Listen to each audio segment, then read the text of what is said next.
Let's get started. Story number 1. I used to babysit a lot when I was in high school. It was easy money, and most of the time the kids would be asleep within an hour, leaving me to do homework or watch TV. One family in particular, the Parkers, had me over almost every weekend. They had a 6-year-old boy named Ben. Sweet kid, a little shy, but he warmed up to me after a few nights. His parents always left around 7 and didn't get back until after midnight. One Saturday night, I put Ben to bed around 8:30. He had a little nightlight shaped like a rocket ship, and I left his door cracked just like he liked it. Then I went downstairs to do my usual routine, watch a movie and wait for his parents to get home. Around 10 p.m., I heard a noise upstairs. It wasn't loud, just the creak of a floorboard. I figured Ben had gotten up to use the bathroom, but when I glanced at the monitor his parents had set up, I saw him still in bed, tucked under the blankets. I turned the volume up on the monitor. The audio was scratchy, but I could hear him breathing softly, steady. Then another creak. Closer this time. I sat up, listening. The baby monitor had a motion sensor that showed a small green light when there was movement in the room. It was blinking, but Ben wasn't moving. I stared at the screen, my stomach twisting. The light blinked again. Then the audio cut out for half a second. Just static. Then I heard something. A whisper. Not Ben's voice. Something lower, almost like a breath in my ear. He's awake. I dropped the monitor.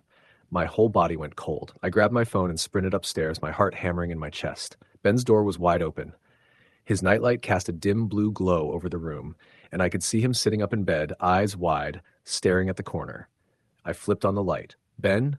He turned to me, his little face pale. She was here. I swallowed hard. Who? He pointed to the corner. The woman. She was watching me. I didn't want to look, but I did. Nothing was there, just a pile of stuffed animals and a bookshelf. I forced a smile. It was just a bad dream, buddy. Ben shook his head, eyes still locked on the corner. She whispered in my ear. I felt sick. I checked the closet, under the bed, nothing. I even looked out the window, but we were on the second floor. There was no way anyone could have been in that room. Still, I left the light on and sat with Ben until he fell asleep. I didn't turn the monitor back on. I didn't want to hear anything else. When the Parkers got home, I didn't tell them what happened. It sounded crazy, and I didn't want to scare them. But when I was leaving, Ben's mom stopped me at the door. Did Ben tell you about his dreams? I hesitated. What do you mean? She smiled, but it looked forced. He keeps saying he sees a woman in his room at night.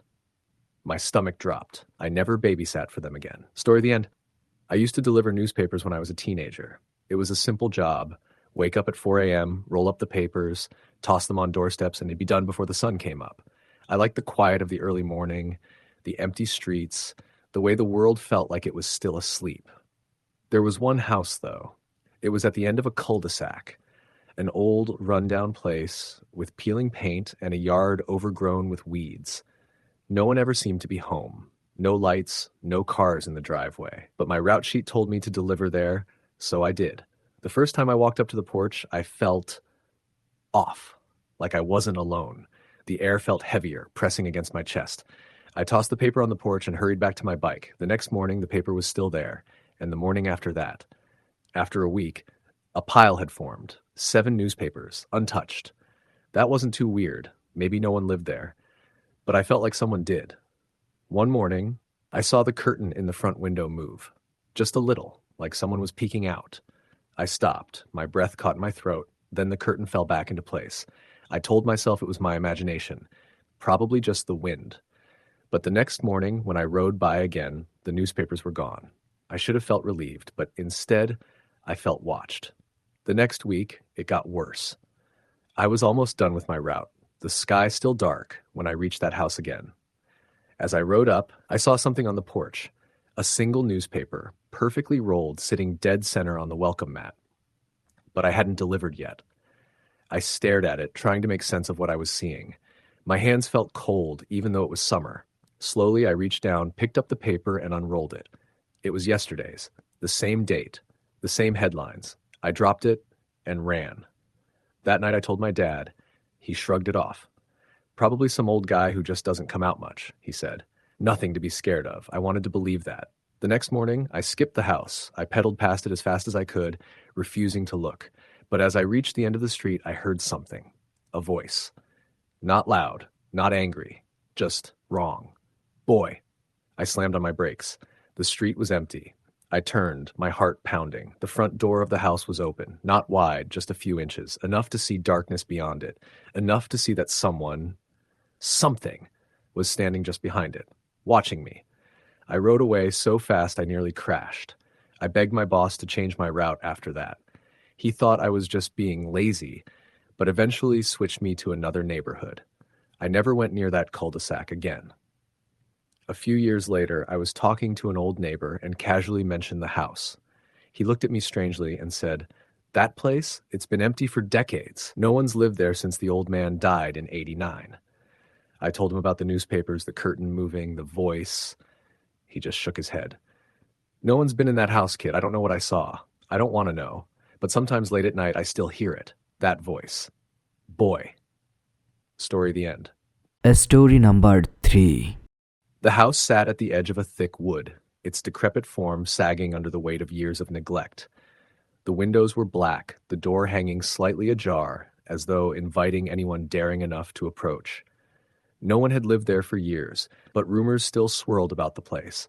Stories of strange noises in the dead of night, shadows flickering in the windows, and the occasional figure glimpsed through the overgrown trees. One evening, a group of friends, Tyler, James, Sarah, and Emma, decided to venture out there, seeking to prove they weren't afraid of the old myths. Tyler, ever the skeptic, claimed it was just an old house. "Nothing supernatural," he said as the others hesitated. "I don't know, man," James muttered, his eyes scanning the darkening horizon. "The locals swear by the stories." Sarah laughed nervously. "Yeah, the creepy old house in the woods, right? We should at least take a look." Emma, the most daring of the group, was already stepping forward. "Let's go," she said, her voice filled with excitement. The group approached the house with hesitant steps, the tall grass brushing against their legs. The air was thick with the smell of decay and damp earth. They pushed the door open, creaking as it yielded to their touch. Inside, the house was worse than they imagined. Dust clung to every surface, the air was heavy with mildew, and the floorboards groaned underfoot. The walls were adorned with faded, peeling wallpaper, but some areas had been scraped away, revealing something beneath, symbols. Strange, dark markings carved into the wood, like a language none of them could recognize. "What the hell is that?" Tyler asked, running his fingers along one of the symbols. "I don't know, but this place gives me the creeps," Sarah said, her voice shaking. They moved further into the house, drawn by a mix of curiosity and the desire to prove their bravery. The stairs to the second floor creaked ominously, and they exchanged uneasy glances. But, with Emma leading the way, they climbed. At the top, the hallway was narrow, lit only by the dim light that filtered in through the cracked windows. There, a door at the far end of the hall was slightly ajar, and it was there that Emma pushed ahead, her flashlight illuminating the room beyond. The room was empty, save for a large antique mirror that stood against the wall.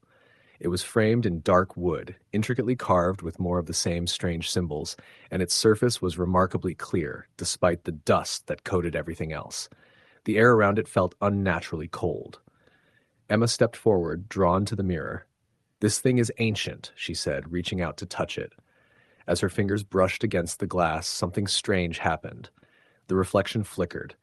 For a split second, her own image warped, her face twisting into something grotesque, her eyes darkened, her mouth stretched wide into an unnatural grin.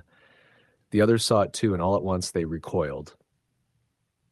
"Did you see that?" James stammered. "What the hell was that?"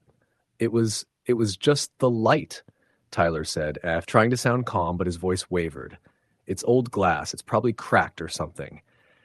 But none of them could shake the feeling that something was terribly wrong. The temperature in the room had dropped even further, their breaths visible in the air. The house groaned, as if alive, settling under its weight. Suddenly, there was a noise, soft, almost like a whisper. Tyler froze, his heart pounding in his chest. The whisper was followed by a low, guttural sound, as if something was moving inside the walls. "Did you hear that?" Sarah whispered, her voice barely audible.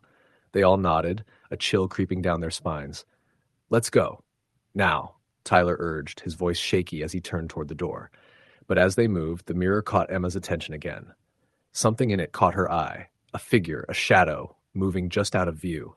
It was tall, hunched, and its face was distorted, obscured by something dark. Emma couldn't pull herself away. The figure began to shift, moving closer in the reflection, but when she turned around, nothing was there.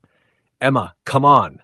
James grabbed her arm, but she pulled away, her eyes locked on the mirror. The figure was now standing directly behind her in the glass. Its hand reached out as if to touch her shoulder, and in a sudden burst of panic, Emma screamed. She stumbled backward, knocking over an old chair as she tried to escape the mirror's pull. They rushed to the stairs, but the moment they reached the landing, the door slammed shut behind them with a deafening bang. Panic set in. They tried to turn the handle, but it wouldn't budge. The air grew thick, oppressive. Something was coming. From the dark corners of the house, the whispers grew louder, more frantic. Tyler's flashlight flickered, and in the dim light, they saw something move. Too fast, too fluid to be human. It was like a shadow, but with eyes, watching them from the darkness. "Please," Sarah sobbed. "We need to get out of here." The door rattled as though something on the other side was trying to force its way through. The group huddled together, their hearts racing, the sense of something sinister closing in around them. And then from the shadows, a figure emerged, its face hideously deformed, like the one Emma had seen in the mirror. It grinned at them, its mouth stretching impossibly wide, revealing rows of sharp teeth. "Get out!" Emma screamed, her voice hoarse. But the figure didn't move. It simply watched, its empty eyes gleaming in the darkness. Tyler pushed forward, throwing himself against the door with all his weight. It burst open with a crack, and the group ran down the stairs, tripping over the debris on the floor. They didn't stop until they were outside, gasping for air, the cold night air sharp against their skin. They didn't speak as they ran through the woods, the sound of footsteps echoing behind them, though they dared not look back. When they reached the safety of the road, they stopped, breathless, too terrified to speak. The house loomed in the distance, its windows dark, its door swinging open as if nothing had ever happened. The next day, the group returned to the town to ask about the house. An old man at the general store looked at them with pity when they mentioned it. "That place is cursed," he said quietly. "Don't go back there. There's something in that house, something that never left." The group never spoke of what happened in that house again. They couldn't explain it, couldn't rationalize it, but none of them ever went back near the woods, and no one else dared to venture close either. And as for the house, it still stands, silent and waiting, and in its dark corners, the whispers continue. Story the end. Story number 4. I used to work as a nighttime security guard for an office building in downtown Chicago. It wasn't a glamorous job, but it paid well enough for a guy in his early 20s who didn't mind staying up all night. The building itself was about 20 stories tall, mostly law firms and insurance companies. Nothing exciting. The night shifts were usually quiet. I'd do my rounds, check the surveillance monitors, and fight to stay awake until morning. Then there was the 12th floor. It was empty. Had been for years. Supposedly a law firm had leased it a decade earlier, but moved out suddenly. No one knew why, and the management company never bothered to find a new tenant. The doors were locked, the lights stayed off, and the only time anyone went up there was for maintenance. I always hated doing my rounds on the 12th floor. It wasn't just the emptiness. It was the feeling. The second the elevator doors opened, it was like stepping into a vacuum. The air was still, heavy, like something was pressing down on me. The hallway lights barely worked, flickering like a dying candle. One night, I was halfway through my shift when I saw something strange on the security monitors. The cameras for the 12th floor, ones that never showed anything, were glitching. The feeds cut in and out, static washing over the screen. And then for a split second, I saw movement. Just a flicker. A shape in the hallway. My stomach dropped. I leaned in closer, rewinding the footage, but the glitch had erased whatever I saw. I told myself it was nothing, just interference. But then the motion sensor alarm went off. Zone 12. The 12th floor. I grabbed my flashlight and radio and took the elevator up. When the doors slid open, the hallway was silent. Dark. I hesitated before stepping out, my heartbeat loud in my ears. I checked the first few offices. Empty, of course. But then I saw it. The door at the end of the hall. The one that should have been locked. It was open. Just a crack. I don't know why, but I stepped toward it. I reached out, slowly pushing it open. My flashlight beam cut through the darkness, revealing an empty office with a long conference table, and someone was standing at the window. My breath caught in my throat. It was a woman. Long, dark hair, wearing what looked like a business suit.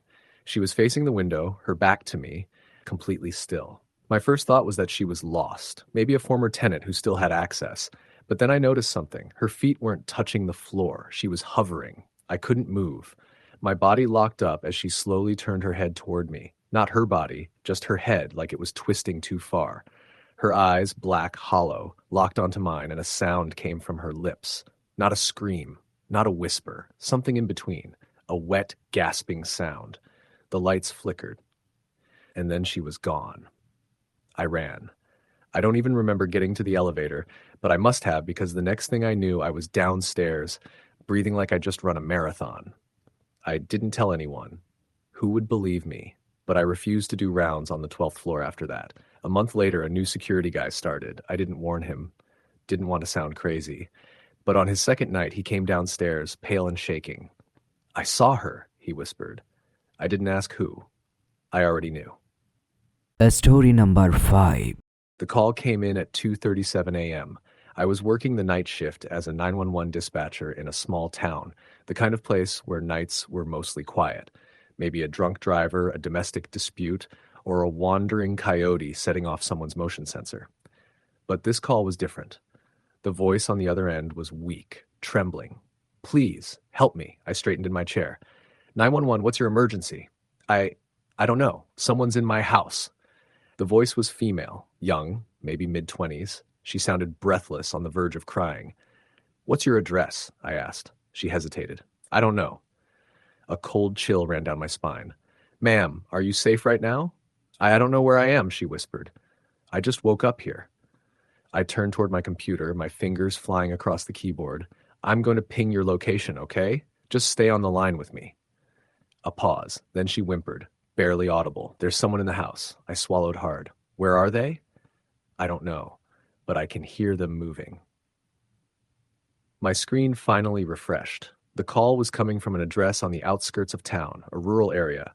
No streetlights, no close neighbors. I knew the area well. It was mostly abandoned farmhouses and empty fields. "I'm sending officers to your location," I said. "Can you tell me anything about where you are? Any details about the house?"